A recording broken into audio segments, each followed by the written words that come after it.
Hello everyone, this is Geeta Bhatt. I hope you all are good at home.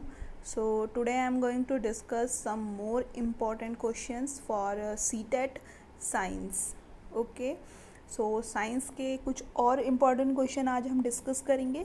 So CTET के लिए बहुत important question रहेंगे. ये 10 है, 10 इम्पॉर्टेंट क्वेश्चन है. सो स्टार्ट करते हैं.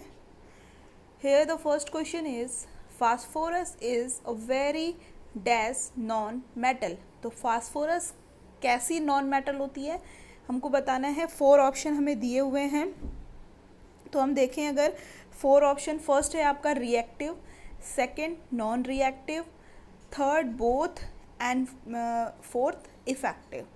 तो फास्फोरस किस टाइप की मेटल होती है? आपकी reactive metal. So here the right answer is reactive. Phosphorus is very reactive metal, non metal. Okay, so now the next question is, metals are good conductor of dash and dash. Metal जो होती हैं good conductor होती है किसकी? Energy और volume, heat energy, heat and electricity, fuel and iron. ठीक है, तो अब हमें बताना है.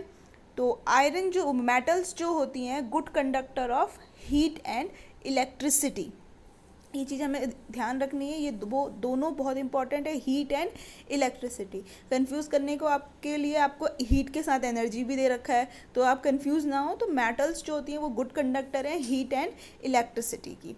ओके, थर्ड क्वेश्चन है आपका,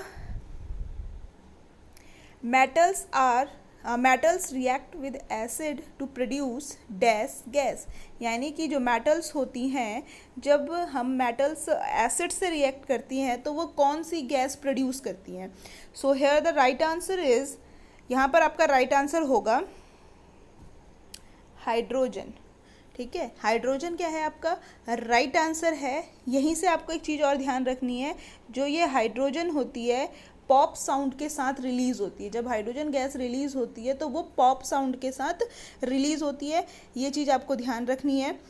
अब देखो कैसे हम देखें कि जब कोई भी मेटल है वो एसिड से रिएक्ट कर रही है तो हाइड्रोजन गैस कैसे प्रोड्यूस होती है. For example, if we take Na, this is sodium and metal. ये सोडियम है और ये क्या होती है आपकी एक मेटल है. अब इसको हम क्या करते हैं, किसी एसिड से रिएक्ट कराते हैं.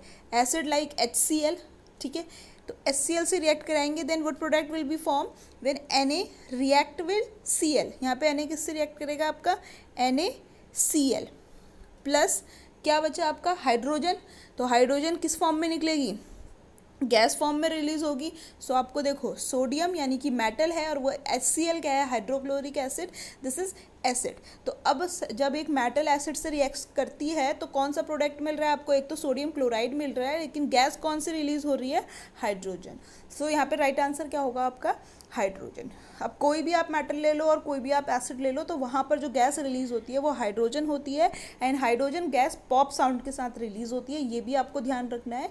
यहाँ से ये क्वेश्चन भी आ सकता है. ठीक है, नेक्स्ट क्वेश्चन देखते हैं. विच metal is very reactive? 4 option दिए हुए हैं, इनमें से कौन सी मेटल जो है वो मोर रिएक्टिव होती है, ये आपको बताना है. Sodium, magnesium, iron and aluminium. तो बहुत इजी क्वेश्चन है ये. तो कौन सी मेटल सबसे ज़्यादा रिएक्टिव होती है? राइट आंसर होगा आपका सोडियम. ठीक है, सोडियम जो होती है वो वेरी रिएक्टिव मेटल होती है. मैग्नीशियम, आयरन, एल्युमिनियम, इन तीनों के कंपैरिजन में अगर हम देखें, यहीं पे हम एक चीज़ और देख लेते हैं. जो सोडियम होता है उसका एटॉमिक नंबर 20, एटॉमिक मास 23 होता है. ठीक है, और मैग्नीशियम का एटॉमिक मास होता है 24. ठीक है, ये दोनों में कन्फ्यूज़न नहीं होना है मैग्नीशियम और आयरन के बीच में. तो ये चीज़ें आपको ध्यान रखनी है.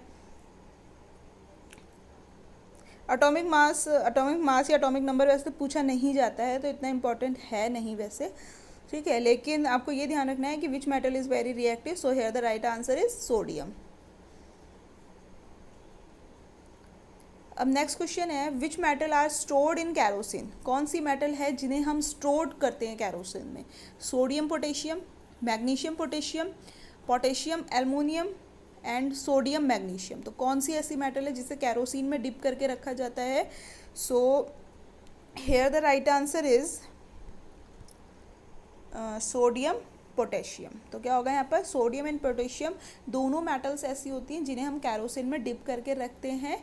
और क्यों रखा जाता है, क्योंकि जब ये एयर या वाटर के कांटेक्ट में आते हैं सोडियम और पोटेशियम, तो ये बहुत फास्ट क्या करते हैं, आग पकड़ लेते हैं, यानी फायर हो जाती है, इसमें आग लग जाती है। दैट्स वाई इन्हें कैरोसिन में डिप करके रखा जाता है फॉर सेफ्टी।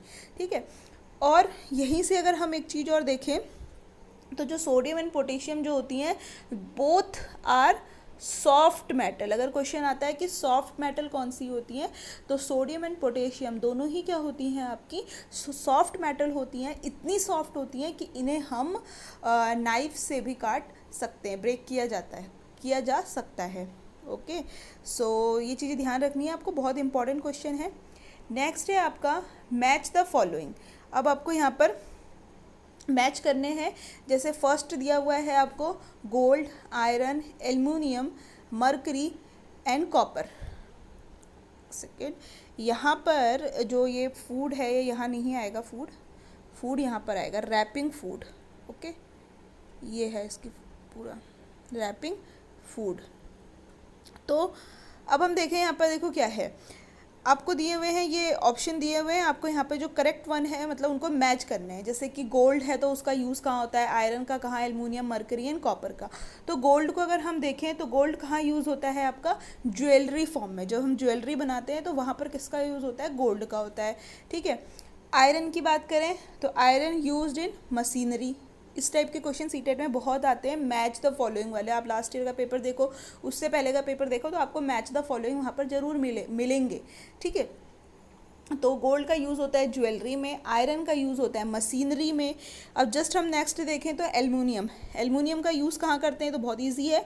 एल्युमिनियम का यूज़ अगर हम अपने नॉर्मली भी देखें तो जो रैपिंग फूड को रैप करने के लिए किसका यूज़ होता है, एल्युमिनियम का यूज़ होता है। ठीक है, नेक्स्ट है आपका मरकरी। तो मरकरी कहाँ पे होती है यूज़, थर्मोमीटर में मरकरी का यूज़ होता है। मरकरी का अगर हम सिंबल देखें तो Hg जो होता है वो मरकरी का सिंबल होता है। ठीक है, थर्मोमीटर में मरकरी फील्ड होती है। और नेक्स्ट है आपका कॉपर। तो आपको यहाँ सोचने की ज़रूरत ही नहीं है, जो लास्ट बचा वही होगा। तो कॉपर का यूज़ कहाँ पर होता है, इलेक्ट्रिक वायर में होता है। तो ये जो मैच द फॉलोइंग होते हैं बहुत ईजी होते हैं। कैसे होते हैं ईजी, क्योंकि अगर आपको कोई 2 या 3 भी पता है ना तो आप फाइनल आंसर तक पहुँच जाते हैं इसमें। ठीक है, तो ये इनके राइट आंसर हैं। नेक्स्ट क्वेश्चन देखते हैं, which is used in crackers.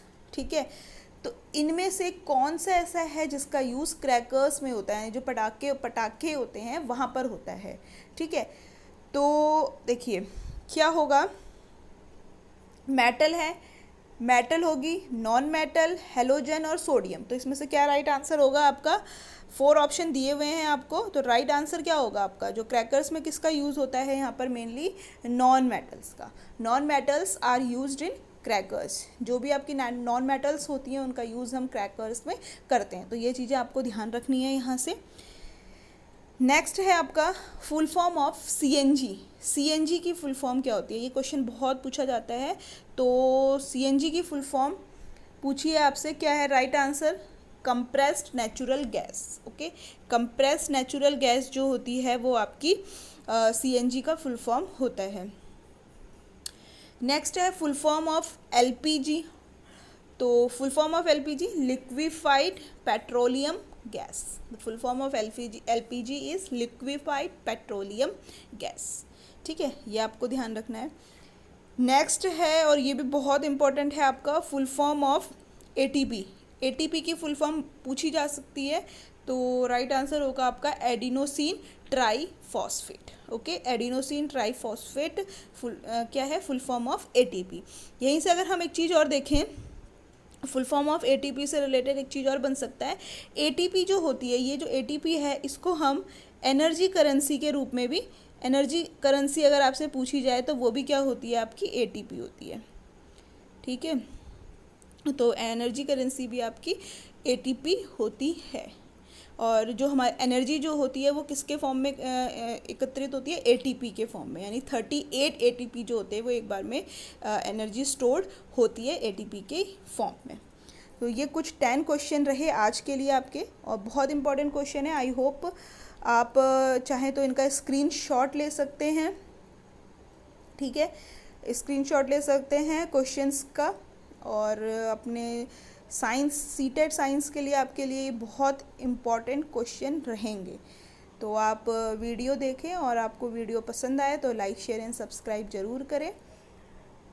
Now all for today, thank you.